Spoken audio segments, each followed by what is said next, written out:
When my biological parents found me, I was no longer the poor kid eating burgers on the street. They insisted I follow their rules and live in the guest room, unaware I was about to bring their empire to its knees. After 5 years that I've been into this world, my real parents finally tracked me down. When they found me, I was scarfing down a burger from a food truck in the street. My own father stared at me like I was some punk. My mother, on the other hand, was crying her eyes out as she stared at me, a face that was practically a carbon copy of hers. Behind them stood their golden boy, Dave Graham, who'd been living the life I was supposed to have. Right then, his eyes were daring me. My son, oh, you've been through so much all these years. Come home with us now. Ingrid grabbed my hand, her voice shaking. I stood up and gestured toward the group lounging at a nearby table, silently telling them to stay put. What the Grahams didn't realize, all of them at that table were my men. On the drive home, Dave's eyes burned into the side of my head, his whole face twisted with suspicion and hate. At the same time, he kept his distance, as if being too close might contaminate him. I didn't bother sparing him a glance. Instead, I focused on the two people in the front seats. My parents 5 years ago. I already knew who I was when I landed here, their biological son. I even made it ridiculously easy for them to figure it out. The golden boy they'd been fawning over was a fraud, and yet it took them 5 damn years to come looking for me. During that time, they had no idea I'd already built my own empire in the company and hired a team of loyal people. Our family has rules. Custonal, Williams said with a gaze full of scrutiny. Starting today, you'll learn to follow them. You'll be staying in the guest room. If you don't want me here, Mr. Graham, just say so. I'll leave right now. I laughed coldly, meeting his stare head on. When I got dropped into this reality, the system gave me one mission deal with my damn family. The moment they regret tossing me aside, I get to take every dollar I've earned here and return to my world.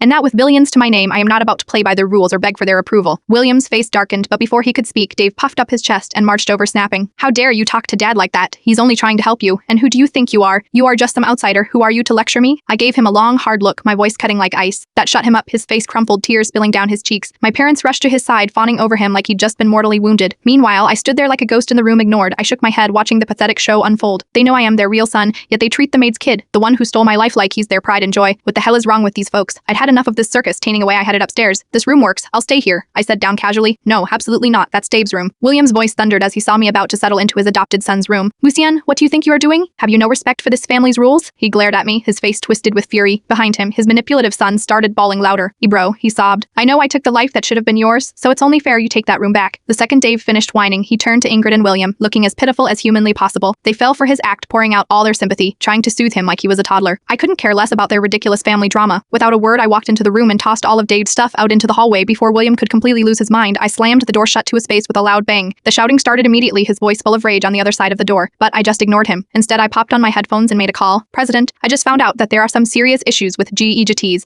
With the current strategy, are you really planning to take it over? It was my secretary reporting. I nodded and replied, I came back here out of curiosity, wanted to see what kind of people they really were. Well, turns out they're exactly what I expected. They don't give a damn about me at all.